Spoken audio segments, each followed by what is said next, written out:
will be in the listen-only mode, and there will be an opportunity for you to ask questions after the presentation concludes. Should you need assistance during the conference call, please signal an operator by pressing star then zero on your touchtone phone. I now hand the conference over to Mr. Bishnu Sharma, Head of Investor Relations from Nuvoco. Thank you, and over to you. Thank you, SSC. Good evening, everyone, and warm welcome to Nuvoco's Q3 FY26 earnings call. The results along with the earnings presentation has been uploaded to the stock exchange website yesterday, and I hope you had a chance to review the key numbers. Let me first share the key highlights for Q3 FY26, after which we will open the floor for questions. The quarter began on a challenging note, but as we progressed, we started to see encouraging signs of recovery in overall demand. This improvement was particularly visible in the latter part of the quarter as the impact of earlier macro headwinds began to subside.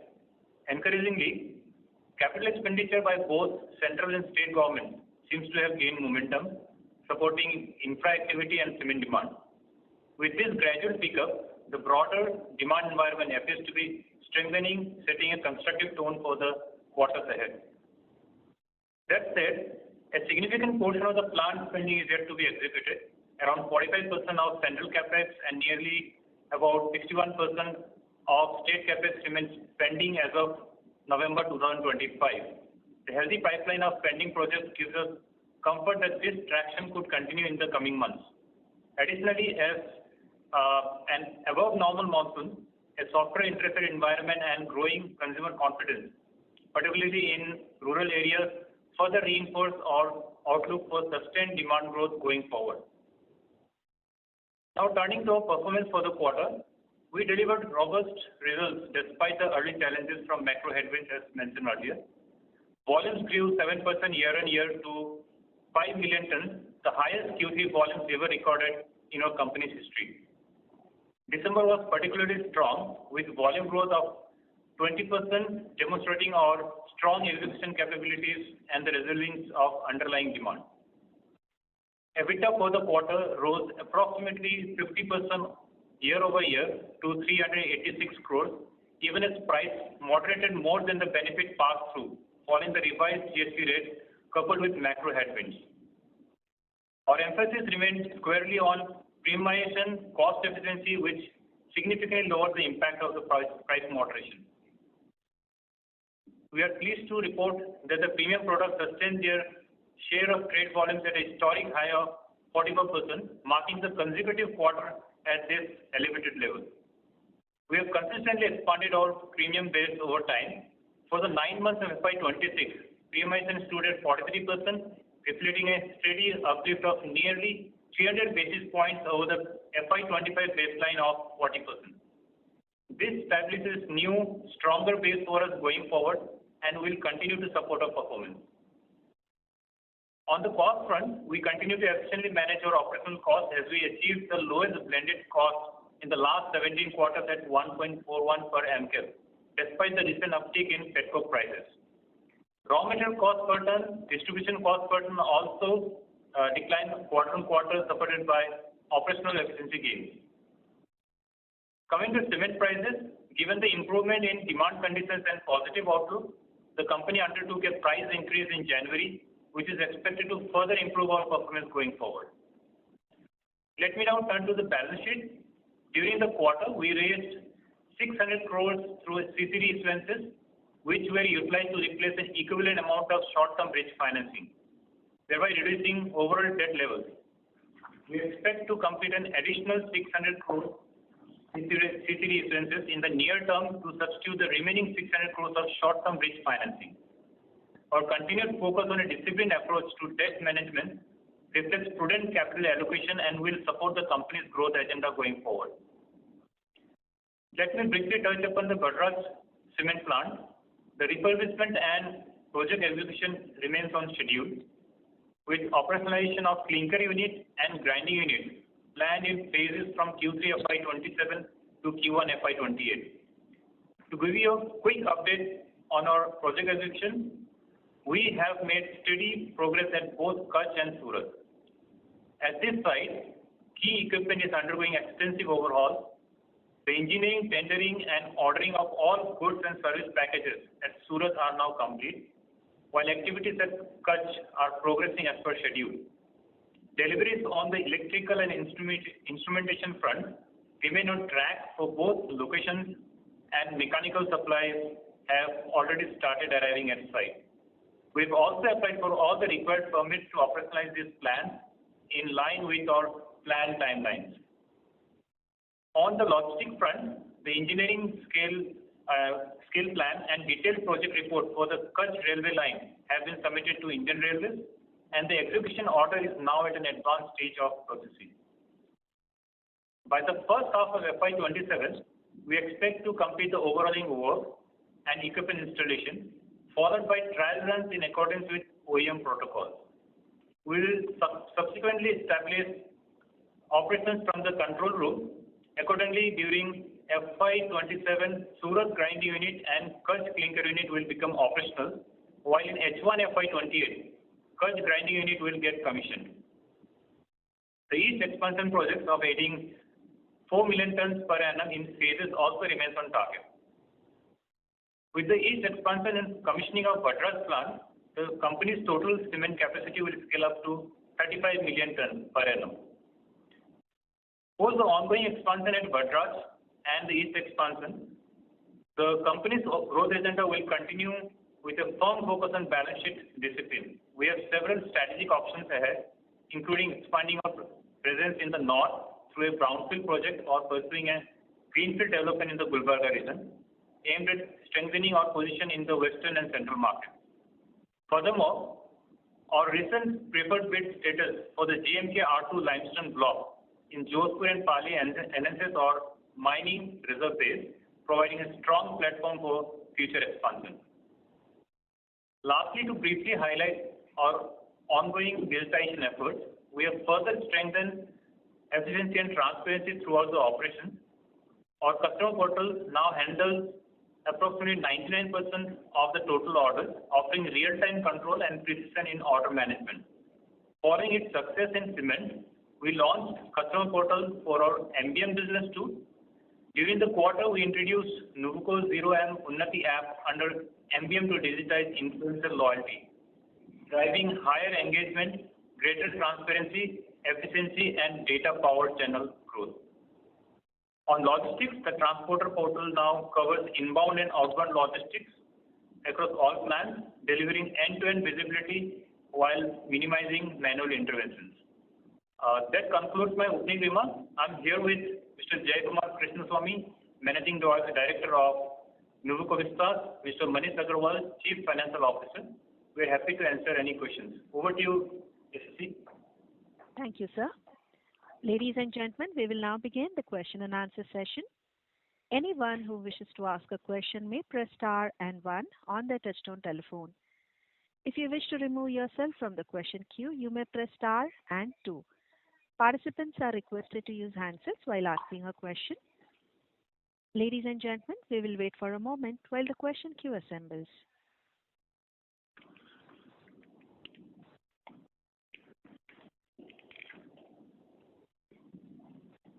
We'll take our first question from the line of Jashandeep Singh Chadha from Nomura. Please go ahead. Hello. Can you use your handset mode, please? Your line is not very clear. Yeah, is it better now? Yes, please go ahead. Yes. Yeah, hi. Thank you for the opportunity, and congratulations on a good set of numbers, despite weaker pricing. Just wanted to understand a couple of things. Firstly, you mentioned that Nuvoco took a price hike in this month. So wanted to understand when did you take that price hike and how much was the price hike, and is the price hike sustained in the market? First question was that. If you can clarify that, then I'll proceed with my next question. Yeah, I guess after paid Q3 in terms of pricing, January, December onward demand improved, and then the sustained demand continues in January as well. So around 10th to 12th, around that time, we have taken a price rise in non-trade, across the geographies in the where we operate, and also in trade channel, we've attempted a price increase in East as well as North. So we'll have to wait for a week or so to see whether the price rise which we have taken sustains. But as of now, things look positive. Okay, good to know, sir. And has the demand, tapered off after the price hike, or the momentum continues, which you saw in the first 10 days? Other than the 14, 15, these are all festive times, so I guess so I'll have to discount it's 2 days before and today. I guess demand is good in the first 10, 12 days of the month. So give or take, I think typically after Sankranti, demand improves in all the regions. So that's been the past trend. So it should continue to improve going forward as well. Okay, good to know that, sir. My second question is on cost. Nuvoco has been giving impressive cost numbers. Now, recently we have seen petcoke prices are going up, so I wanted to understand in the fourth quarter what will be the impact of that and going forward as well.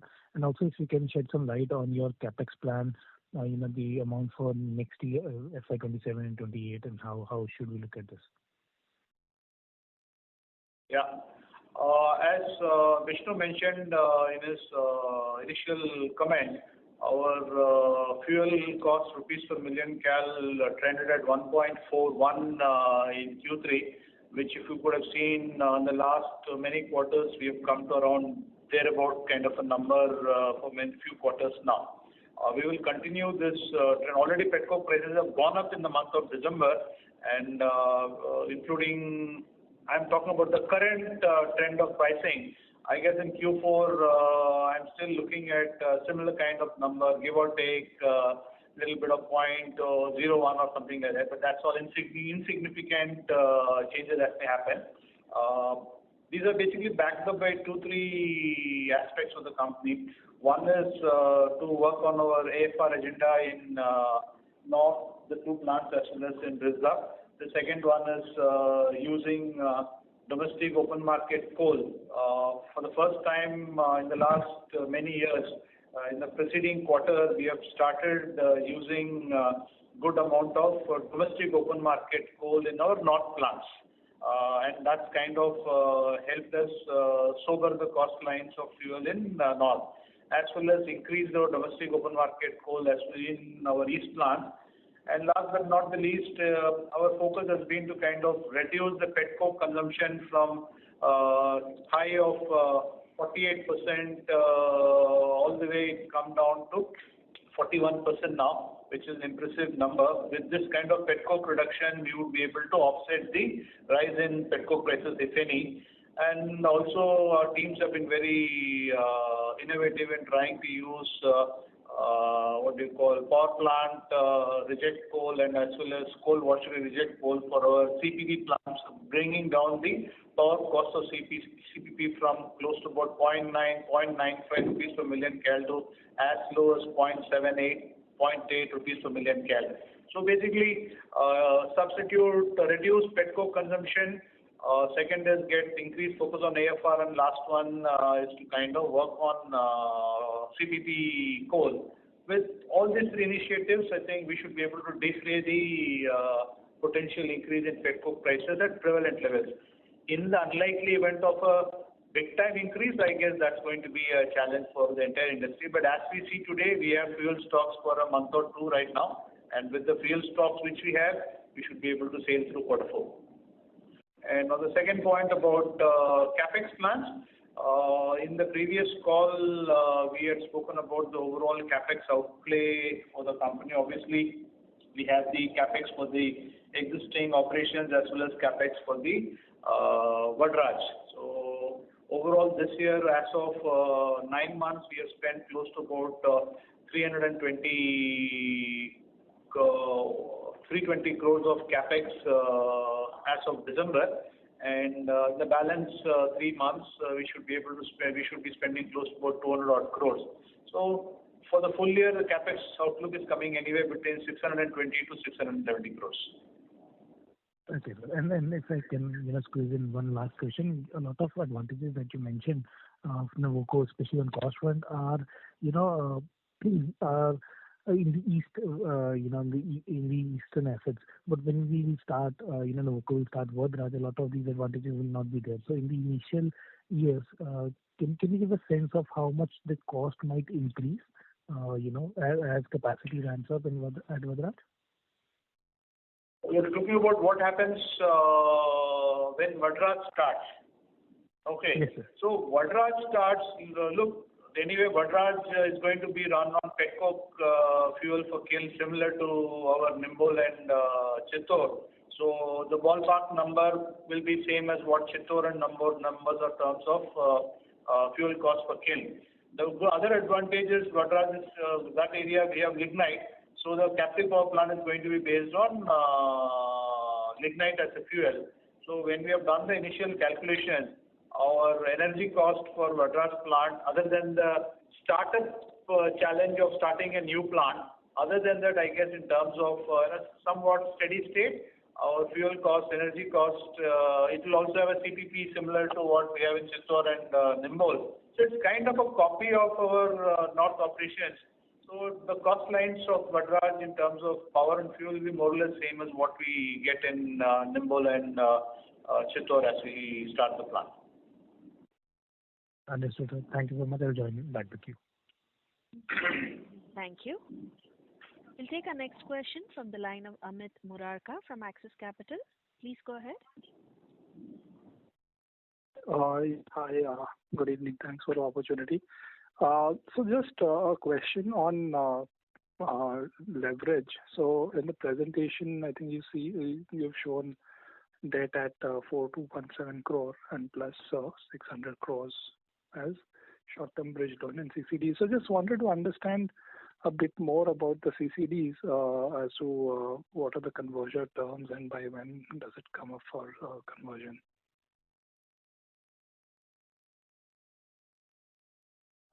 It's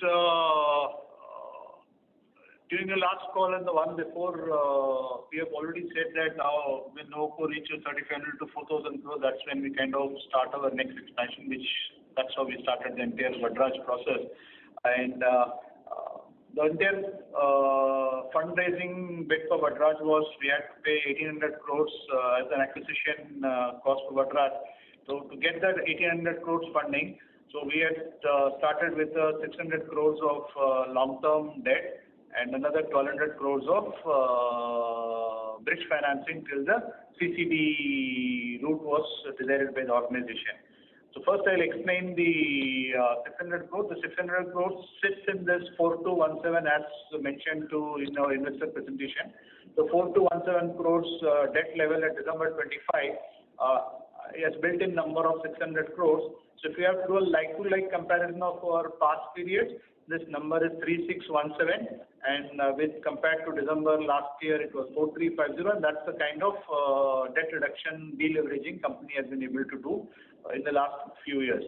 So 3617 add 600, 4217, and that 600 will sit in our books as a long-term debt for Vadraj acquisition. We mentioned that the 1,200 crores will be in the form of a CCD. I will ask Manish to explain how we have gone about doing the 1,200 crores in two 600 crore tranches.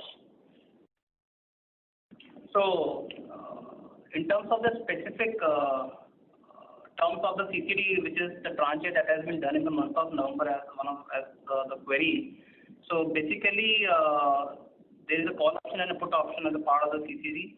So Nuvoco will have the call option and will have the right, though it's not an obligation, to buy out the investor, depending upon our balance sheet position at that point in time and the market conditions. So basically, this call option is exercisable at the end of the fifth year, at the end of the 5.5 year, and at the end of the sixth year. So these CCDs are for a period of 7 years, and so as I said, the call option is after a fifth, 5.5, 6 years. So these 600 crores CCDs, Series A, this is into 3 tranches of 400 crores each that I've talked about, and it is mandatory, it gets converted into equity at the end of 7th year.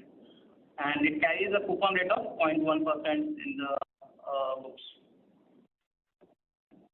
Yeah, the 600 crores, just to pick up from Manish, so it gets consummated at 5 years plus. At the time, Nuvoco's balance sheet will be much stronger than where we are currently. So we have the call option at the time. And it's, as Manish says, thing of 200.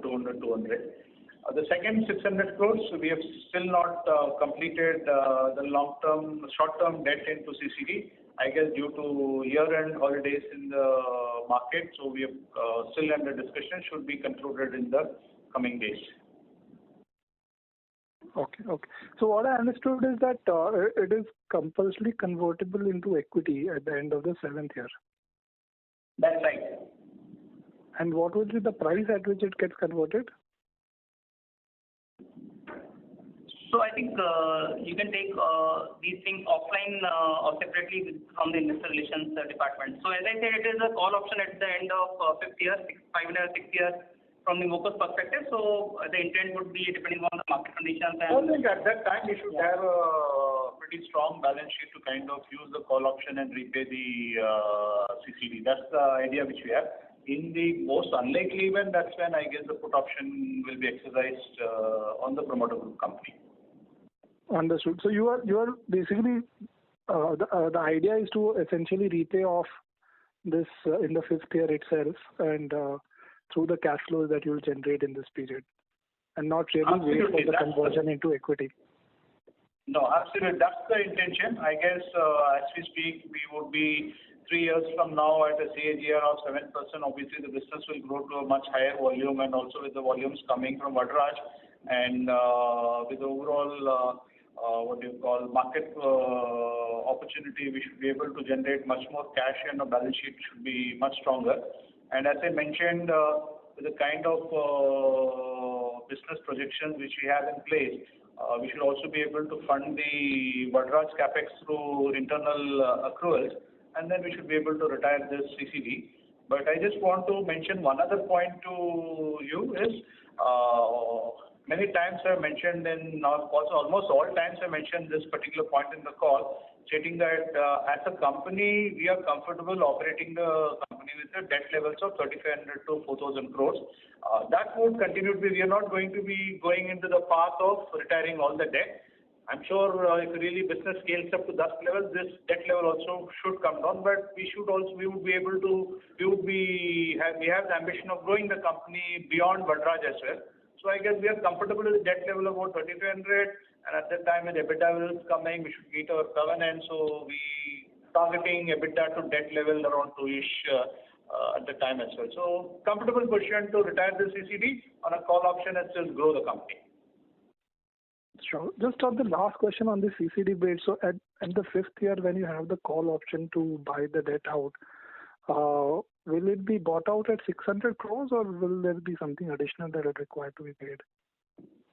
It has to be additional because that's how the whole structuring is done, because all the so-called interest adjustment will happen into the principal of 600, which is in the form of CCD, and then the payout will be happening on top of all the yearly compounded number when it comes to 5th year.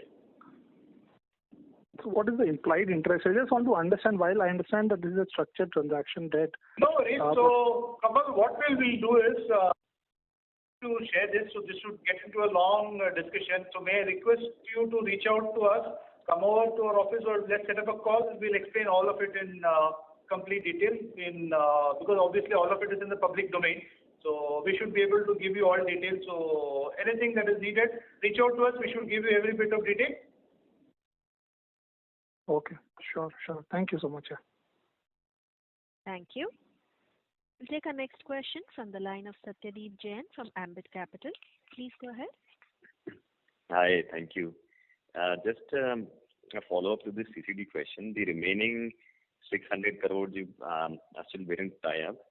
Is that, have you locked in, basically the investors are more or less identified? Is it the same set of investors? Is it just some procedural delay? Just wanted to understand where are you in the process. It's been a while since that Vadraj deal happened.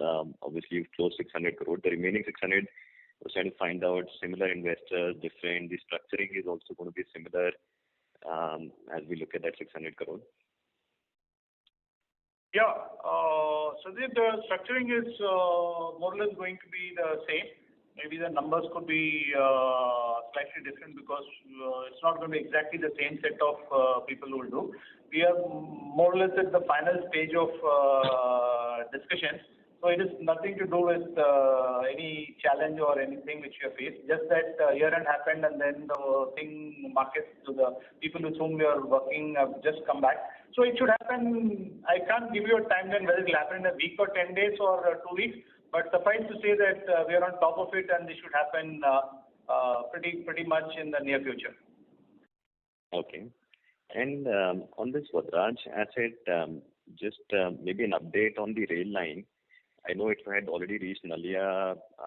What is the status for last mile connectivity from Nalia to your plant? And then from there also, have you seen other players start basically transporting from that particular stretch, or is it still in future? That's kind of more or less stitched up.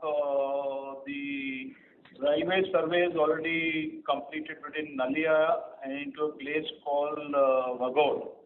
Vagod is a station which is about 4.5 kilometers from our plant. So the survey, railways have started working on that, and I think the land acquisition railways, that is going to be done by railways. I think their initial project report says that they should be ready completing this up to this Vagod station by end of this year, December, January, they should be able to complete. In parallel, the whole distance for us is there are obviously, other than that, there are 2 other plants. I think they're also kind of pursuing from the same Vagod chalk, and then that's when the line branches out to us as well as to the other 2 players. For us, from that station to our plant, outside our plant boundaries, about 4.5 plant boundaries are our land. So we already completed the land survey, the railway route finalization, the DPR and ESP is all done. Only on last week, Wednesday, I've kind of approved the purchase order for the party to work on the railway siding as well. So it all happened parallelly. So our plan is to start work from inside the plant. Already we have control over the land, so the work will start from inside our plant compound all the way to the place where the siding comes inside our plant. And in parallel, I guess, land acquisition, a lot of patches of land is government land, so we're already working with government of Gujarat. So by the time work starts, we should have completed the acquisition of the land, and when railways is ready by end of this year, we won't be able to complete the project by end of this year. It should take longer than that. Our target is June FY28 is when the siding is going to be completed. So we are on top of it, on course to complete stuff. The other 2 guys, I guess, they should also be working on the same lines. So as of now, the other 2 guys, their plants are operational. Have they just want to understand because the line is there till Nadia. So have other players started shipping, and when you look at the last mile connectivity, and assuming some delays, you've been mentioning June 28, but for at least the monsoon period, it's a fair weather port. Should we assume lower utilization for the first year till this last mile connectivity is there? Just maybe an update on are other people using that line as of now? Yeah, the Nalia siding is already being used by other companies. So I guess the Nalia siding is anyway operational, though it doesn't have any handling, because obviously it's a manual handling, loading into N box and moving the material. So that one is operational. So push comes to shove, we will start with Nalia, not a problem at all. And by the time June of next year, monsoon will hit July or something, I guess we should be ready by then. In the unlikely event, Nalia is always there. It's a little bit additional cost to move material. Other than that, the jetty route is already there. With the jetty route will also be there, and the Nalia route will always be there. But I think beyond June FY28, we should have the railway siding operating out of the plant, and dispatches should happen within the plant. So as I see today, we are on top of things. Obviously, in a big project like this, there could always be small delays here and there. But I don't foresee any major stumbling block in this, because I guess backup in Nalia is there. Jetty is, we have already done the bathymetric survey, and then we know how to kind of ferry material out of the jetty, cut jetty as well. So the jetty route is also going to be operational around the time the clinker starts production. Nalia will be ready when the clinker production starts.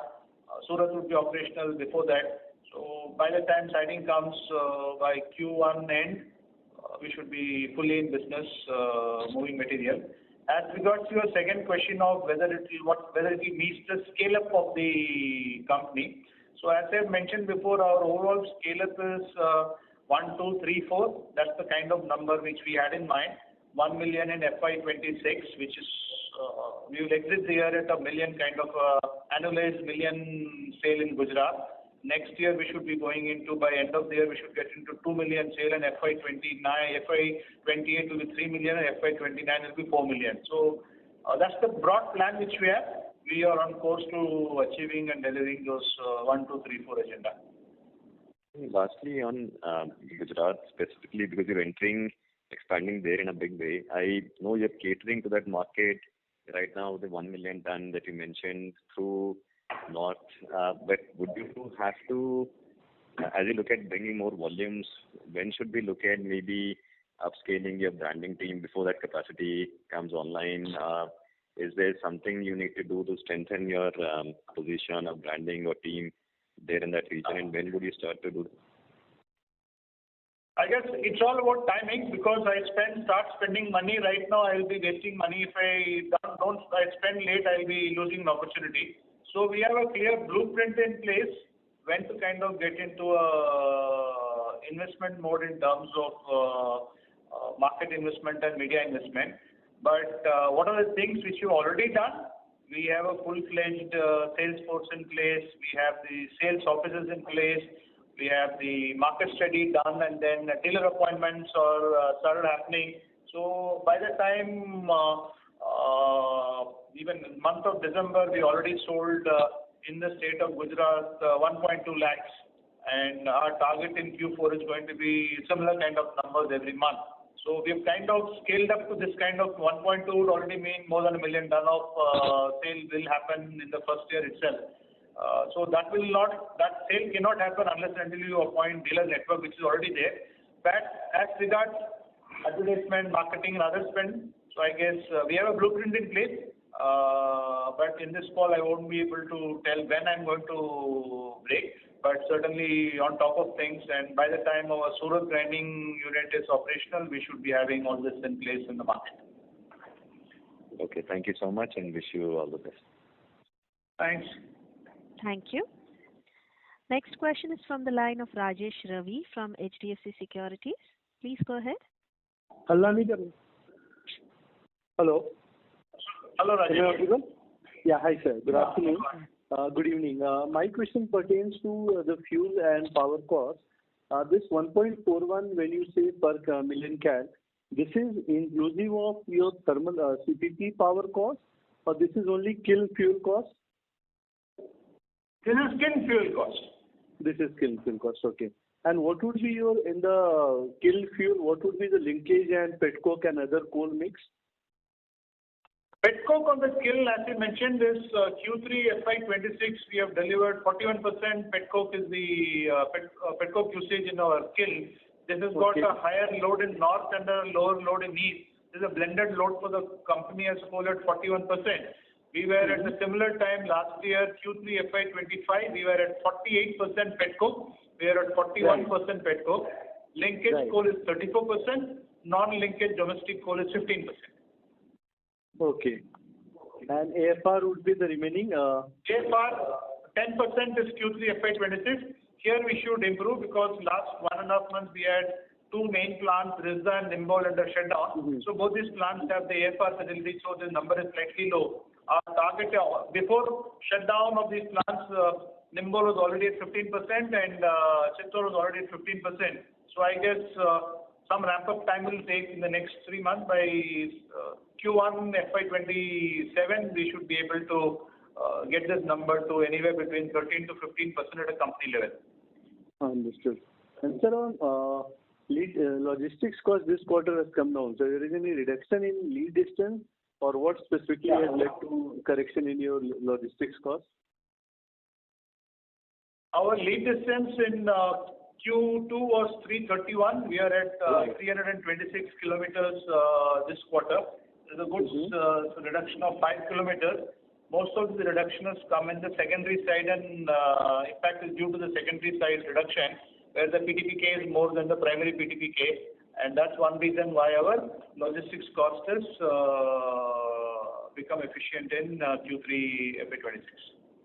No, because if I look at from Q1, Q2 level, it is down almost by 70-80 rupees per ton. If I look at the average of H1, it was 1525. Now it is 100 rupees lower in Q3. So what explains this? Three things. One is lead distance, which I mentioned. The second one is all our primary freight has got GPS fitted now. So we are running a very tight system to ensure that any potential leakages in primary is reduced to a big extent. And third, most important thing, we have mentioned in a year ago, 2 years ago, we started the Sonadi and Jajpur railway siding. And for the Jajpur plant by road, that's totally eliminated now. All clinker movement in east is happening only by rake. So that's a big savings in terms of clinker distribution cost has come down, which is we have one time we had mentioned in the previous call that the clinker movement cost should come down anywhere between 25 to 35 rupees kind of a number. That added to lead distance reduction, GPS implementation, and last but not the least, increased focus in Chhattisgarh sales and Rajasthan sales has also reduced the overall lead distance, which is composite multiple regions to explain the reduction in distribution cost. So how much is your rail share now, which was 40% in Q2? I can give rail share for the country as a whole. Just give me a second. Yeah, total on a total basis. Our road share, rail share is 37% and road share is 63%, 9 months 20. And at Q3 also is 63.37.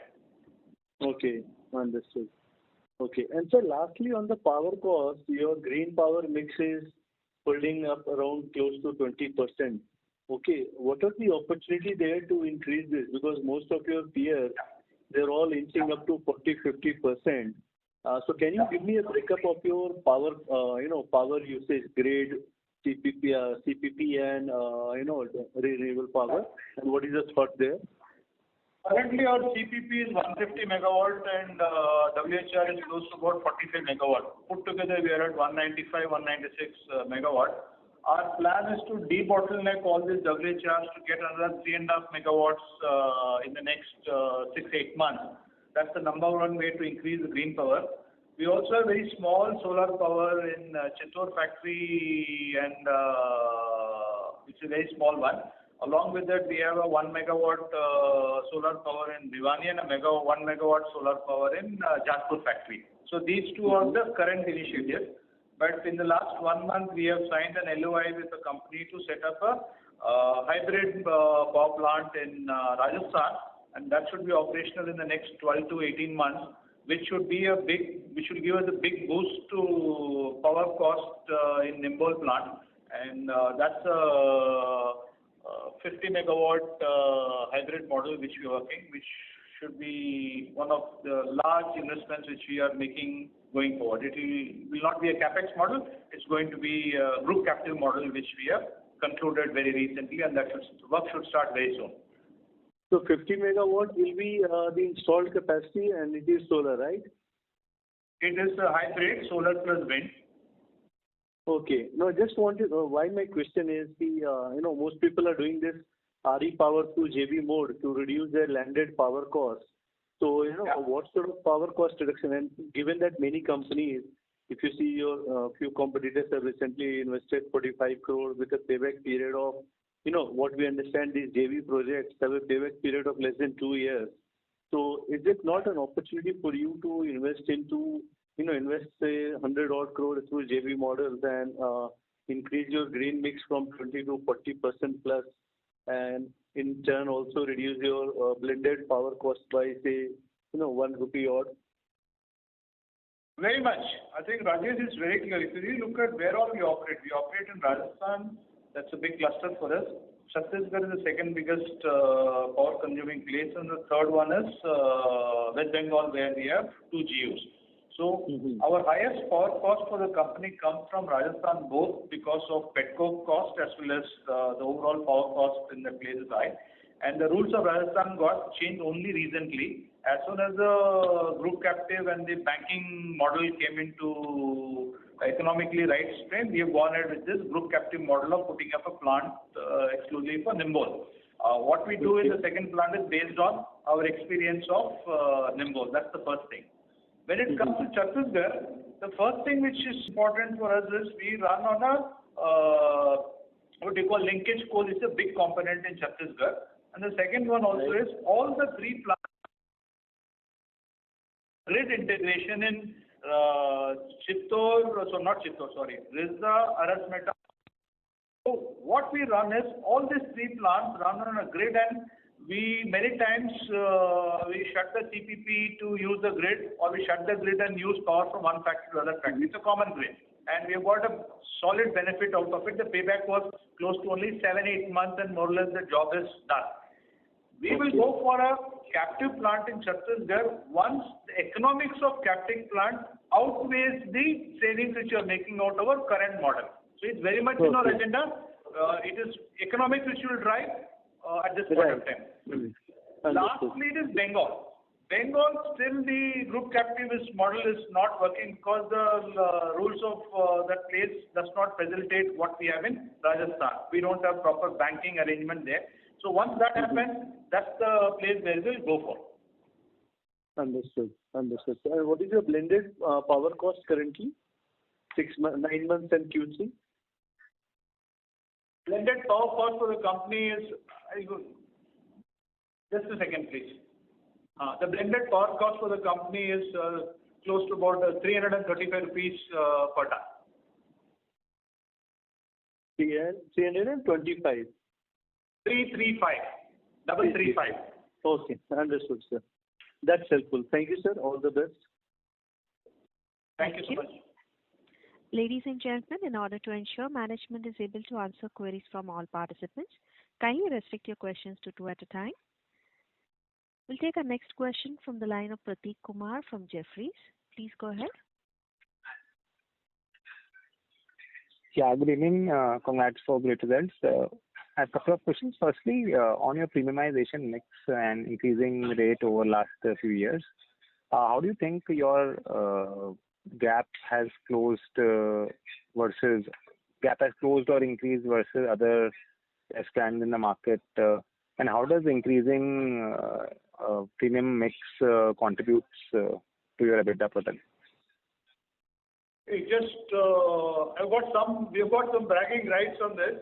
So certainly from FY22 till FY26, 9 months, our premiumization percentage as a percentage of trade volumes have moved from 34 to 36 to 37 to 40 to 43. And Q3 we had 44% of premiumization. We have Concreto, which is a flagship premium brand. We also successfully launched Concreto Uno in Bihar, Bengal and Jharkhand. And the Duraguard microfiber is sold in Chhattisgarh, Orissa, Rajasthan, Western MP, Haryana, other north markets, and also in Gujarat. So that's something which, and if you really look at rest of the other companies, I'm not going to rattle out other companies. I think they are at a different level. We are at a different level. Certainly, going forward, this will be a source of strength for us. We will further strengthen in FY27 and beyond, certainly to increase this number. We are really looking at increasing this number certainly at 200 basis points every year in the next 2 to 3 years. Sorry, my question was regarding how your net realizations or market pricing would have increased or gap on a better side versus your competition during this period, and contribution of better premiumization on a EBITDA per ton.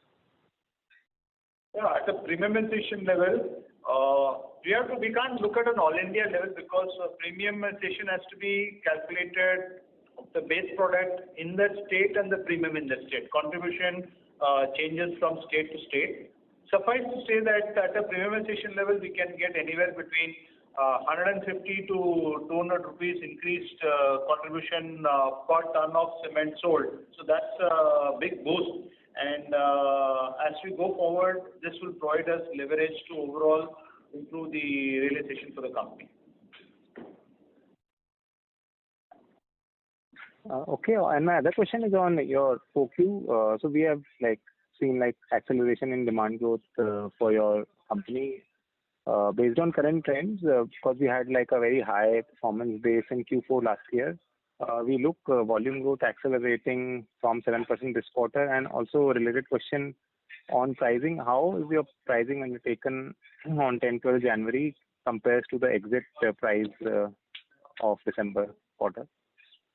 Yeah, I guess first one is in terms of Q4. Obviously, our base was high last year. We sold 5.7 million tons in Q4. So I'm really looking at good growth. If you remember my previous call in Q3, I mentioned that demand for the industry should be anywhere between 7 to 8% kind of a number. So we hope to kind of hit that number or cross that number certainly going forward. That's on the demand side, basis side. But I guess Q4 overall the cement industry also peaks, and then we will certainly ride the demand perking up. Second, in terms of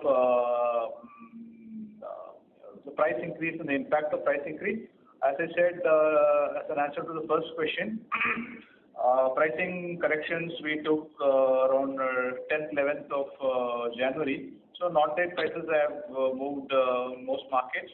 Trade prices also have moved in certain markets. I'll have to wait for the next week or 10 days to see whether these prices continue to remain where it is there. I see no reason why prices coming down from where we have taken up, because these prices have to sustain going forward, and also in a quarter where demand is going to be pretty robust. Thank you, sir, and all the best. Thank you. We'll take our next question from the line of Tejas Pradhan from Citi. Please go ahead. Yeah, hi, sir. So you had mentioned that you will be expecting 7 to 8% demand growth in fourth quarter. Now, from fourth quarter last year, if I'm not wrong, we operated at 90% plus capacity utilization, and I assume there'll be a regional skew over there. So how are we placed in terms of having capacity available both from grinding and clinker capacity perspective to sort of meet this demand growth that could be there? Yeah, we have to divide our market between east and north/west. Certainly in the north markets sourced from Chittor, Nimbol, Bhiwani, we would be operating at near capacity utilization in Q4. That's very clear. The only way we can get more volumes is to go more and more into blended cement, even in non-trade category, and that's our goal in Q4 to kind of get our 6 million tons of capacity in north. We will set our assets to come very close to that number. However, in east we still have a lot of headroom. Our installed capacity in east is close to clinker capacity, not installed capacity. Clinker capacity is close to about 20 million tons at CK ratio of 2.1.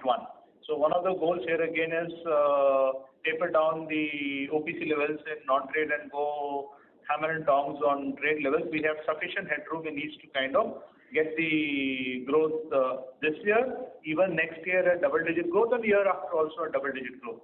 So certainly suffice to say for the next 2.5 years, we have adequate capacity in east to kind of sweat the assets and get the volume growth going. The other one which we will certainly work on is get into more and more blended cement, get into more and more slag cement. Also, Concreto Uno is a composite cement. It's a premium composite, so we'll more and more switch over from plain PPC or plain PSC into composite to do clinker release. So clinker release will be an agenda.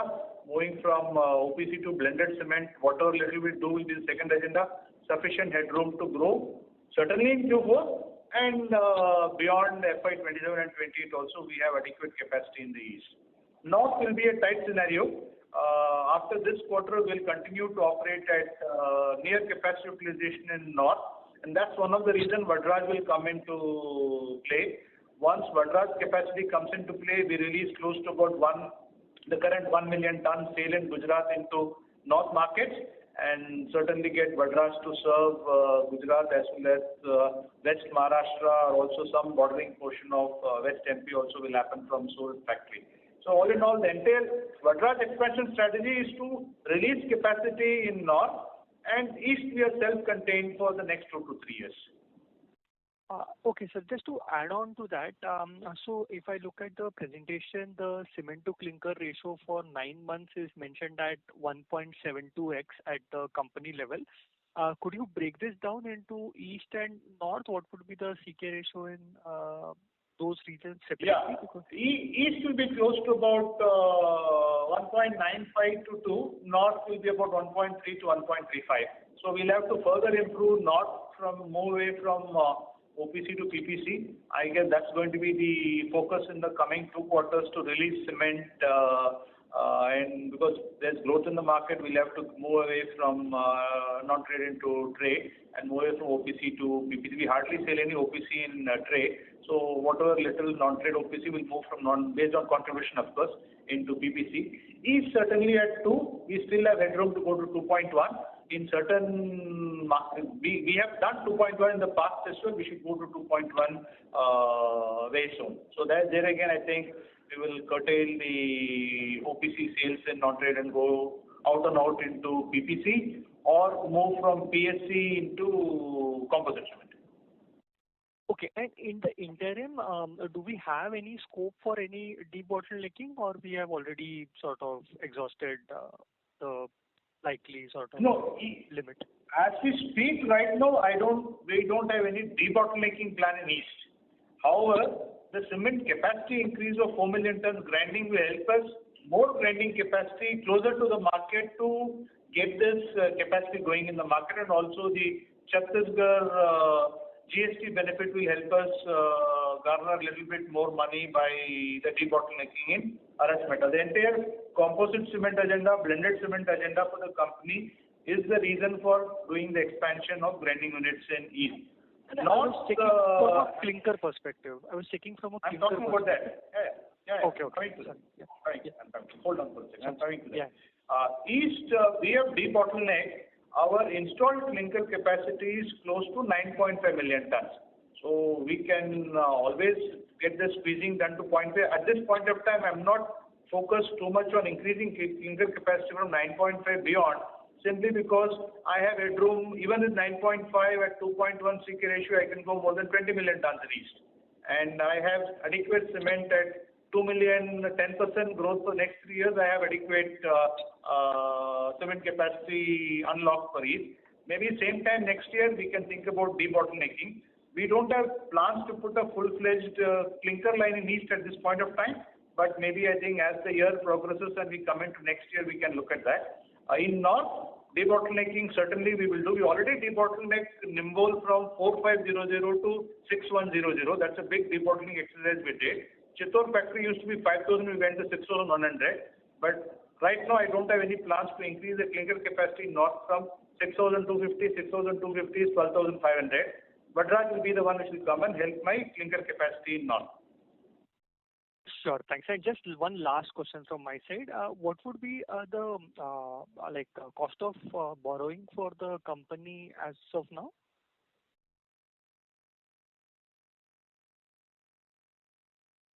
Just a second. So it is currently in the range of around 8%. 8%. Okay. Thanks a lot. That's it from us. Thank you. Participants are requested to restrict their questions to 2 at a time, please. Next question is from the line of Shravan Shah from Dolat Capital. Please go ahead. Hi. Thank you, sir. Sir, just to summarize, so at a blended level and given the 3 million ton the capacity that will come up, particularly this east one, so 1 million ton, I hope will be coming by March, Jojobera and Jajpur.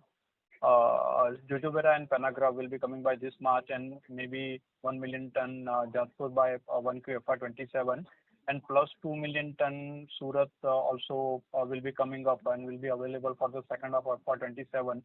So at a broader level, this fourth quarter, at least we should be doing 7-8% growth, and for next 2 to 3 years, as you are highlighting, at a blended level, closer to a double-digit growth is doable. Absolutely. I guess you summarized everything what I wanted to tell. Certainly in Q4 our target should be what you mentioned, and next year and beyond we are targeting a CAGR of 10% volume growth at least for the next 2 years, if not more. Surat will give us, Vadraj will give us the benefit in East, in North, and East with the Jojobera debottlenecking, more or less it is going to be ready. I guess in the next 2 months we should have Jojobera expansion completed. Jajpur expansion, Panagar expansion work has started. There is something called NIU approval, so we are working with the governments for getting the no load increase approval, which is happening currently. And side by side, the modifications are happening in the steel plant. Arasmeta debottlenecking it will be a little bit longer because it involves putting up a totally new mill. That should be available in FY28. FY27, certainly Jojobera expansion will be completed early part of FY27. Even Panagar and Jajpur, I guess we should be ready by max Q2, but certainly end of Q1. Okay. Got it. Second, sir, to summarize in terms of the cost, including even the startup cost for the Vadraj. So from here on, in terms of at the company level, in terms of the cost saving, how one can look at? This is our annual operating plan time. I guess when we meet in 4Q numbers, I'll be able to share the next 2 to 3 years cost saving agenda for the company. We are currently working. So next time when we meet, I will be able to share with you the next 2 to 3 years cost saving agenda for the company. Okay. And sir, capex you have mentioned for the fourth quarter for FY27 and 28, if you can, because I think the Vadraj capex is slightly getting postponed to FY27. So for FY27, 28, if you can spell the capex number. Yeah. FY27, I'm looking at the overall capex of close to about 1,000 crores, and FY28 close to 700 crores. 26 will be 650 crores is what I mentioned, 620 to 670. Let's take 650 as FY26. FY27 should be anywhere between 1,000 to 1,050 crores, and FY27 will be anywhere between 650 to 700 crores. This will have Vadraj capex, which will come. We already spent close to about 200 crores in Vadraj by December. We should have another 300 crores, 250 crores, which will happen in the next 2 to 3 months. Then on next year, about 800, and the year next, another 500 for Vadraj. Rest will be routine capex. So overall, summing up, FY26, our capex will be 620 to 670 crores, give or take 50 crores here and there. FY27 will be 1,000 to 1,100 crores. FY28 will be 650 to 700 crores. I'm sorry to interrupt. I request you to join back the queue. I'm just completing that. So does that mean that? Yeah. So does that mean that we are not factoring any kind of a capex for Chittorgarh expansion? So that should be happening in the FY28 at least. So at this point of time, it's too early for me to say when we will start. Either we'll start in FY28 or FY29. It could be give or take 1 year here and there. But I think let's get into FY27, H2 of FY27. We will give you clarity on when do we start, because we've got still, like Vishnu mentioned in his opening remark, we have options with Gulbarga, we have options with Chittorgarh. We have the Nimbahera mine. We also have the JMK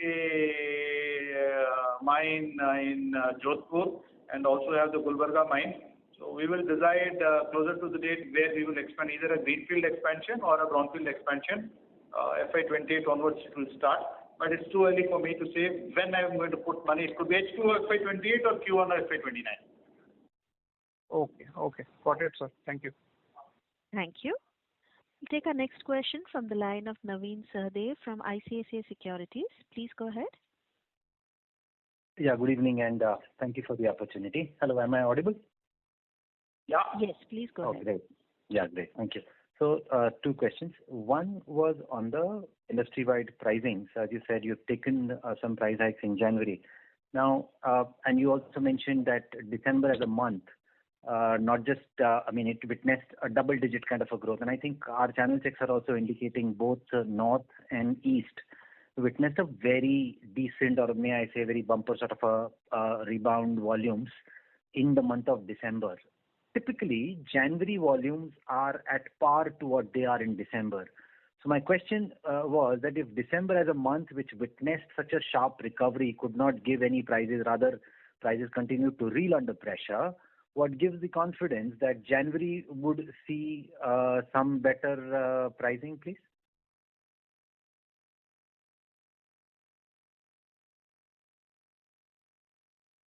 Volume certainly from the first 14 days of the month, I guess we are tracking decent volumes. I'm sure industry also is, demand for cement in general is pretty good in the market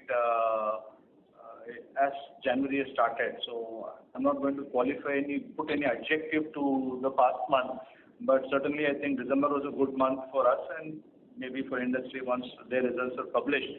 But certainly in January, I see a demand sustaining from December 20 levels, December 20th to 30th levels.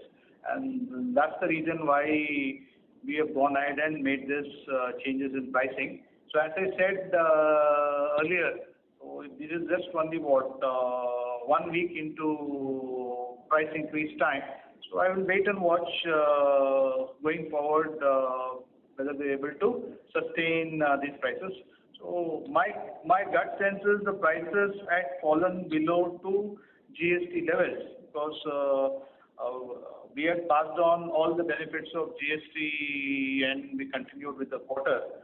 But with a little bit of a cost inflation, we had to do some adjustment, and that's how we took this correction. Non-trade prices had gone quite below trade prices, and that's the reason why we took the correction in non-trade first. Understood. Helpful. Second is a slightly long-term or a mid-term question. This is with respect to the capex plans that you have mentioned. So historically, you always mentioned that whenever the net debt of the company comes to, in the range of 3,500 to 4,000, you will pursue the next capex, which you are doing in the form of Vadraj. So now, since the last 2 quarters, you've been mentioning medium-term growth plans of Chittorgarh plant and greenfield optionality for Gulbarga. So is there any thought process as to at what levels of debt will the company then again, net debt or the net debt to EBITDA, will the company look to pursue these capex? I still continue to say that we will pursue our growth at this kind of numbers in future as well. But with this kind of capex spend in the last year with Vadraj acquisition and going forward in the next 2 years, certainly we need to have the next set of expansion moment we complete Vadraj. So, but the current focus is going to be getting Vadraj right. So we are a company which goes one at a time company. So that's how we will progress on this. When we reach FY28, I guess as I answered the previous question, sometime in FY28, either H2 or Q1 FY29 is when we will start the next phase of expansion. But as I built the business plan for the company from current year to the next 2 to 3 years, we should be in a pretty favorable position at similar kind of debt levels 2 years from now for us to kickstart the next expansion. Noted. One question, if I can please. Sorry. So very quickly, your freight cost tends to be very volatile. I mean, it's heartening to see a decline, but then it also tends to bounce back. For example, in Q4 of 25, it had fallen on a per ton basis as low as 1,401, but suddenly in Q1 we saw a jump to 1,550. So I'm just trying to understand. It's good to see the current quarter's outstanding, reduction in the freight. But how sustainable is this? Is my only limited question. Thank you. To keep the freight cost under control, I think there are 2-3 levers which we have done. Certainly, I think the railway siding in Sonadi and Jajpur has been instrumental in reducing the clinker movement freight, which is important. The second one is with the starting of our Bhiwani factory, the lead distance of Haryana cement planters got positively impacted. As regards to your question about erratic behavior of our freight cost, so I would say that certainly from FY25 Q2 onwards till as we speak, I think gradually we are chipping away the freight cost, mainly due to three reasons. One is focusing on home markets and reducing the lead distance. Second one is the railway siding in Sonadi as well as Jajpur. But one of the principal reasons is we are a company which is on 37% rail share and 63% road share. As you would have seen, post-COVID for the next 2 years, the government did not levy the freight subsidy for lean season. They delivered freight subsidy for lean season and suddenly they went back again 2 years, year and a half, last year I guess. This FY26 and FY25, the freight subsidy got cancelled. Hence the freight cost increased because we have a certain big amount of rail share and the overall freight cost increased due to subsidy going away.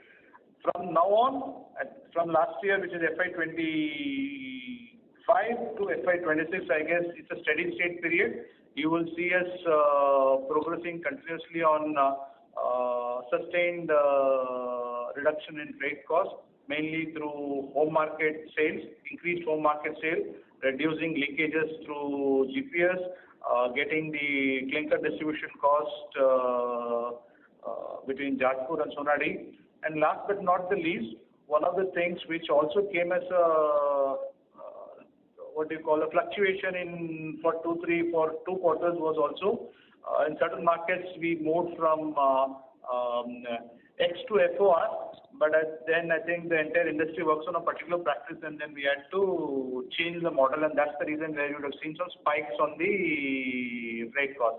All that is behind us now. We now have a steady state market with sustained railway, with all the costs which are built going forward contains the lean season discount not happening during the period. Number 2 being Sonadi, Jajpur siding is completed. Number 3 being increased focus on home markets in Rajasthan, Chhattisgarh, where the distribution cost should come, Haryana, distribution cost should come down. So suffice to say, as we go forward, we should be able to have efficiency improvement in logistics costs to get the maximum savings in the coming quarters. Thank you. Ladies and gentlemen, we'll take that as the last question for today. I now hand the conference over to Mr. Bishnu Sharma for closing comments. Over to you, sir. Thank you for all your thoughtful and insightful questions. We hope your questions have been addressed. The investor relations team is ready to provide any additional clarifications you might need post the call. Before we wrap up today's call, let me affirm our resolute commitment to driving sustained growth and strengthening our market positions. Vadraj Cement Plant project execution remains on track with phased commissioning targeted from Q3 FY27 to strengthen our western region presence. Our eastern expansion, fueled by strong demand for blended cement under Concreto and Duraguard, will further enhance our leadership position in the region.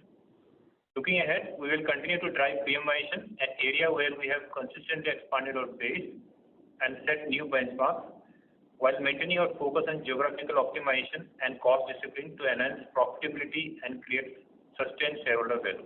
Thank you for being with us today. Thank you. Thank you. On behalf of Nuvoco Vistas Corporation Ltd, that concludes this conference. Thank you for joining us, and you may now disconnect your lines.